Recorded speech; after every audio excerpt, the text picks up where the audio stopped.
G'day fellas, welcome to a casted game. Spawning in the east of the map is Mito, and he is going to be playing the Rus civilization for us.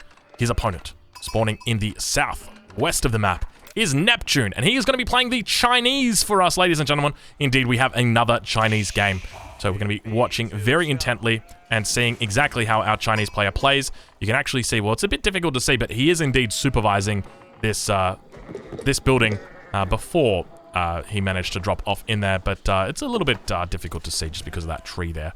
You can also tell by the +12s coming in there as well.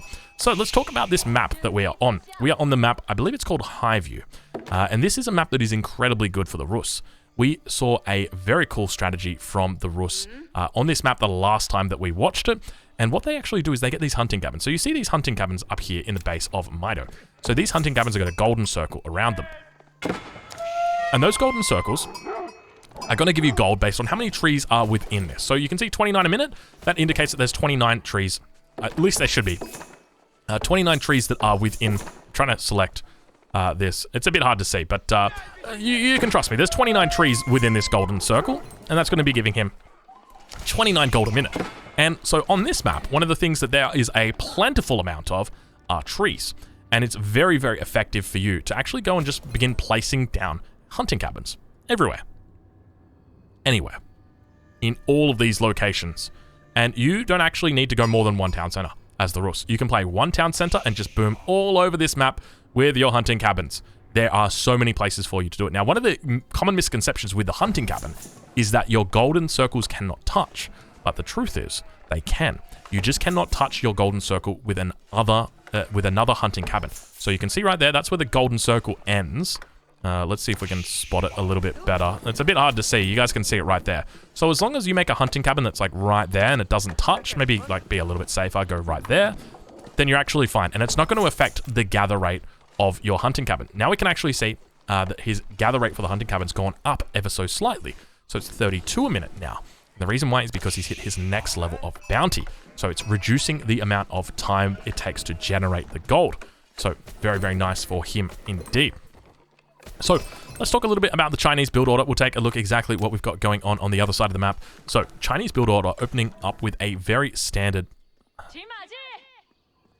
curious long distance villager thing. I don't know what is going on over here. I don't know what that play was all about. But he looks to be returning. Has he sent his villager out to go kill these? Oh, okay. Oh, that's quite smart. So, okay, let's just talk about what he did and why it's smart. So, if you make a scout in the early game with your town center, you're down one villager for the rest of the game because you spent 20 seconds making a scout instead of 20 seconds making a villager. So, what did Neptune do? Neptune just sent a villager out towards this hunt and began killing it because he's already got one scout. In fact, his scout was on the other side of the map. Now, his scout is back in his base, but at the time, the scout was out on the map. Okay, so he sends another villager to come out and kill this hunt while he goes and looks for the other hunts of his opponent. This is a very, very nice move from him because it means that he gets to keep that villager. Sure, it goes idle. Sure, it's not working that time. But at the same time, he's actually making sure and he's denying his enemy from picking up that gold. So that is really, really smart. So we'll keep watching Neptune. We'll see how he plays. Collecting out his lumber camp gold now. Going to be popping down the Barbican of the Sun. And we can see he's got an Imperial official that's gone idle at the moment. He probably needs to wake this one up. There we go, getting him in over there. And for anybody wondering about the Imperial officials, I initially couldn't tell if it was a male or a female. And one thing to note, so I actually looked into it because you see down there, it definitely looks like a male. You can see he's got the facial hair. But like from some angles, it kind of looks like a female. And I wasn't sure what it was. So I was sometimes saying like she or he.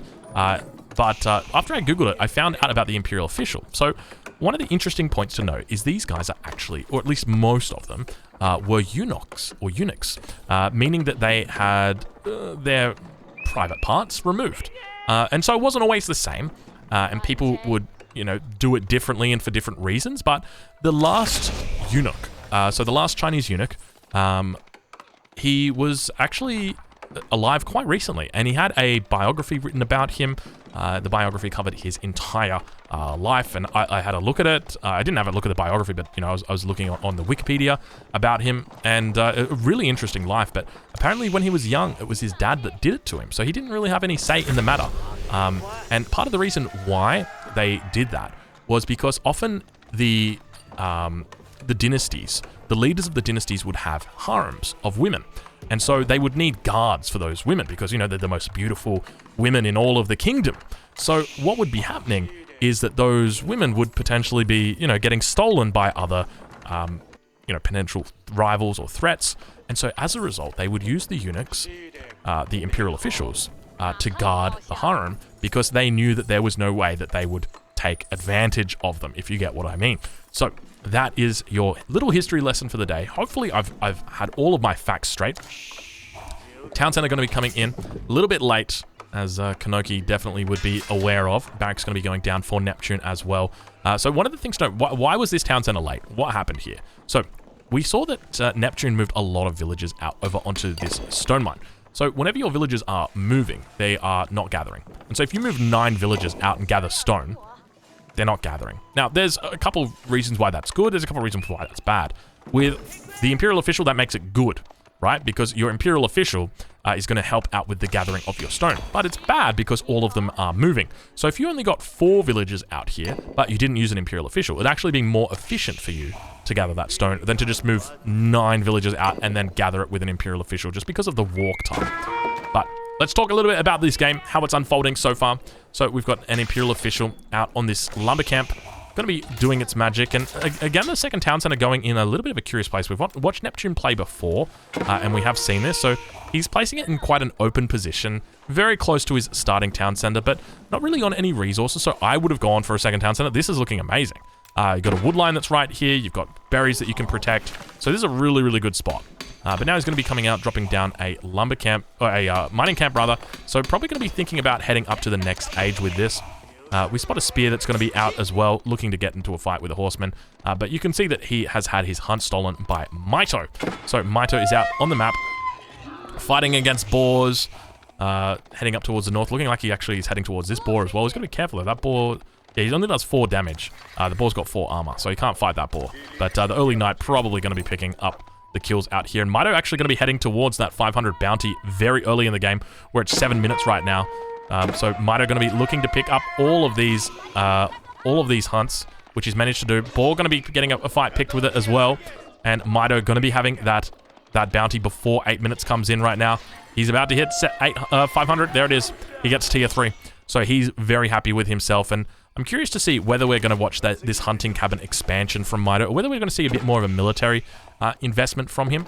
So we haven't seen a huge amount of hunting cabins yet out on the map, but he's obviously opened up with horsemen here, and is now also transitioning into those all-important early knights. But we'll take a look now from his perspective. So we see the double archery rangers coming in, and in addition to him having these buffed up villagers with their higher gather rates, he's also got additional upgrades that he's taken. So he's got wheelbarrow in here. He's also got his hunting upgrade. So survival techniques has come in. And of course, he's got professional scouts. We've been watching him ferrying those deer across the map.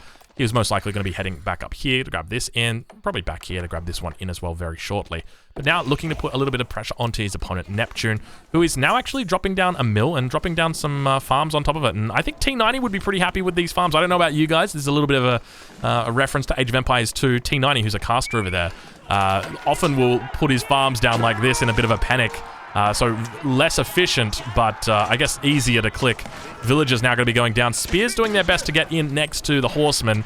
But for anybody wondering, just with regard to the boar, so you can't actually pick up the boar carcass with those professional scouts. You have to come to the boar. That's the best way to do it. But now going to be in a bit of a difficult spot. Neptune needs to get infantry out. We can see he's not actually supervising his barracks at the moment, as he looks to get put into a bit of a difficult spot. Villagers now going to continue to be harassed. He's sitting at the moment on 39 villagers. We compare that over to Maito, who's sitting on 34. So still a little bit of a delay, and he's got to be careful. That Imperial Flesh is going to go down. That's 150 food. You don't want to be losing that, but unfortunately it does get slayed by the early knight. And now we see in the base of his opponent, Maito's opponent. He is dropping down a double archery range here for himself. So he's going to help him out a lot. We can see that he's got every single villager on food at the moment. He needs to start supervising these, and indeed he is. So he's got the supervision going, and he's going to... This is the equivalent right now to 6 archery ranges. So he's going to be popping out so many of these archers. His wood that's going to come up. Ideally, he should have another Imperial official that he's got right here over supervising this lumber camp. And because he's got so many villagers on it, it really makes sense to get over there. It looks like he might actually have wheelbarrow through as well. Indeed he does. So wheelbarrow is out now. And I think against the Rus in the early game, you can probably just go full archers. It's a very hard to play civilization, the Chinese. But if you can just play 2 town center like this with the Barbican of the Sun, nice and defensive, mass archers, you can build up a mass big enough that your opponent really isn't going to be able to challenge you in these early stages. I mean, lancers are kind of difficult to deal with, but you can just include a handful of spears. Not like the French lancers. You don't need to be as scared as the French knights. Now we see a horseman towards the north. Still no real expansion yet with Mito dropping down any potential hunting cabins, but we do of course have the age up which is coming through, so it looks like Mito isn't going to opt to play that way, whether he doesn't agree with it or doesn't like it or just hasn't really, maybe he didn't catch the tournament game so he doesn't know, but the game that we saw most recently that utilized this was the Mister playing up against, I think it was Vortex, I want to say. I'm not 100% sure, I can't remember exactly. It might have been Marine Lord that we saw, but essentially the Mister chose Rus on this map, and basically just popped down a whole bunch of hunting cabins all around the map. Yeah, that was exactly what happened. He just had a whole bunch of gold. So going to be going up only 5 villages on this landmark, so not the biggest rush to get up to the next age. And Abbey of the Trinity going to be coming up for him, so this is going to enable him to begin controlling these relics. So he's got 1 relic out here. Now, he spotted all of these relics out. He knows exactly where they are. 3rd relic here. Got a 4th relic down here. He spotted that one out as well. And 5th relic, where's the 5th relic? Here it is. So most of the relics on that north side, a single one below his base as well, which is a pretty good spawn for him.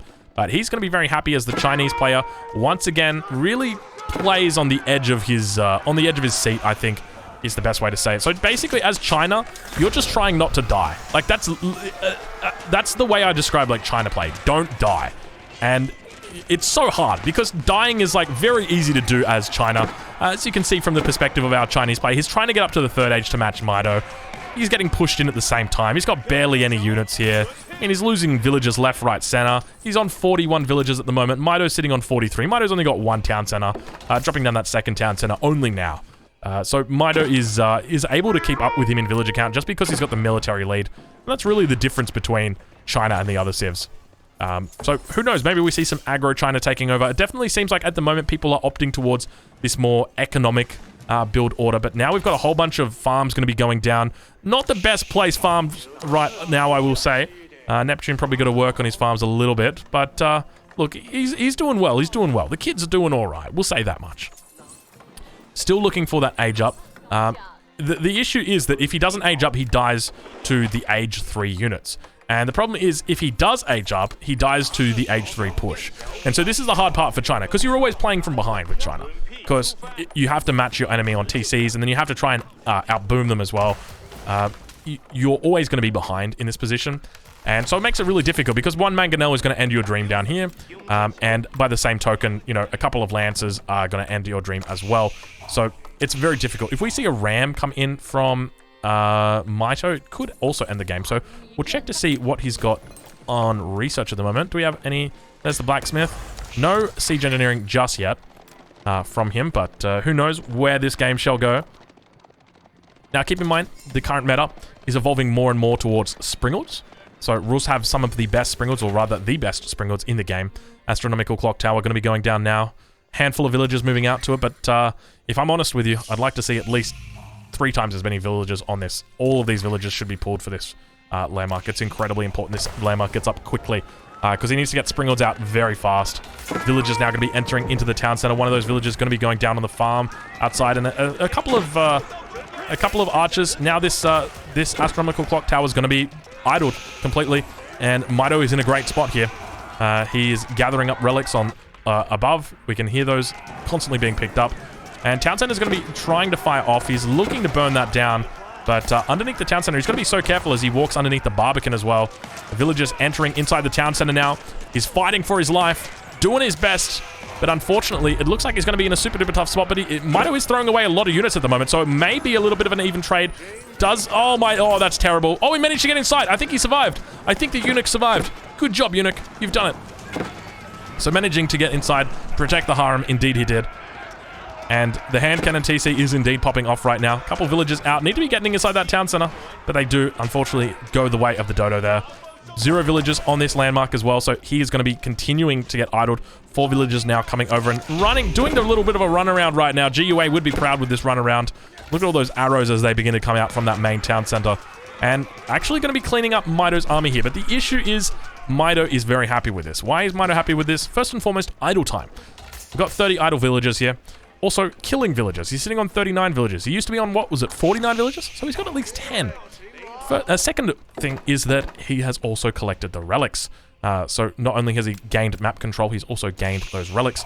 So going to be bringing them back. He's got 2 at the moment, but is going to continue. There's the 3rd one that he's bringing in now. He's going to be taking sacred sites. He has done an amazing job with that trade, and he's really secured his lead here. So just by even having 1 town center, he's been absolutely fine with it, because he's able to bring in these relics, able to get that gold going, able to take the sacred sites, and be super duper happy with himself. There's actually another relic right here he can pick up as well. So going to be able to secure up at the very least 500 gold a minute from these relics. I think he's got, yeah, he's about to get the 5th relic up here, 4th relic down here, 5th relic down here, 500 gold right there. And most importantly, he's got these sacred sites, which are going to be 100 gold a minute as well. So 700 passive gold a minute right there for Mito. So, you know, when you're thinking about, like, villager count, right, he's sitting on 62. His opponent's sitting on 44. You've also got to include the fact that there's a lot of passive gold in there. So that real number, instead of being 62, is probably closer to about 90 with this amount of relics and sacred sites. So doing a great job, Mito is. In addition to that, obviously moving out with map control, first boar has been taken down. And he's got 8 villagers out here on this one. He's also down towards the south. It looks like he's looking for that boar. It is down here. He's just yet to spot these idols out. But now, looking to come in. Veteran horseman has been researched. Veteran archers as well. So Mito really just sticking at the moment with a bit of a trash army. Springled now. Gonna begin doing what it does best, and that's hitting down the enemy's units. A couple of the palace guards are out now. So palace guards, super duper fast units, but less armored than their counterparts, the men-at-arms. So going to be taking 5 damage here instead of 4 damage like the men-at-arms would be taking. But they are able to close that distance a little bit faster just because of their extra speed. 1.38 versus the 1.25. I think of most men-at-arms, I think they've got 1.25. There might be 1.12. We'll have to take a look. Crossbows are 1.12. Maybe they're 1.12. Does anybody know what the movement speed of a men-at-arms is? So Springalds are going to be pretty effective against this army. It's important to note, though, that it's not super duper strong against the horsemen. So horsemen are 190 HP. And to be honest with you guys, they are an effective counter against the Springalds. They're fast, they're pretty, they can possibly be beaten, but they're not typically... men-at-arms are 1.12. Okay, thank you very much. That is great to know. So men-at-arms are 1.12. So they are very fast in comparison to men-at-arms. That's their base speed. They also get another buff from one of the dynasties. Speaking of dynasties, how great is it not to have this dynasty button up here? I don't know why that is, but he's got a pretty decent force here. There is going to be a little blessing that gets applied. You can see that blessing that now gets applied. +1 armor, the Saint's Blessing, and also +2 damage, Saint's Blade. So looking to try and hold on here, but getting outnumbered quite significantly. Neptune doing his best, and China on the back foot the entire game, and really just demonstrating why China is just so damn weak at the moment, or at least why China feels so damn weak at the moment. It feels like there's almost nothing that they can do. He's trying to collect something, but doing his best, and just unfortunately looks like he himself is going to be going the way of the dodo as Mito begins to push in. We don't see any siege just yet, but look at the forces that are trickling across the map. Mito's got so much. I actually hear in the background, it sounds like we've got a nest of bees that's going to be firing off. Nest of bees looking to get some damage out on the forces of the enemy. Sacred sites have all been caught, all been captured, and he's getting it out. He needs to get villagers over to heal this, but unfortunately going to be losing that last nest of bees. And it looks like Neptune is in a little bit of a problem as he begins to gaze towards those stars and unfortunately taps out of the game. Ladies and gentlemen, if you're watching this on YouTube, I hope that you've enjoyed it. Make sure you leave a like if you have, and I will catch you guys in the next one.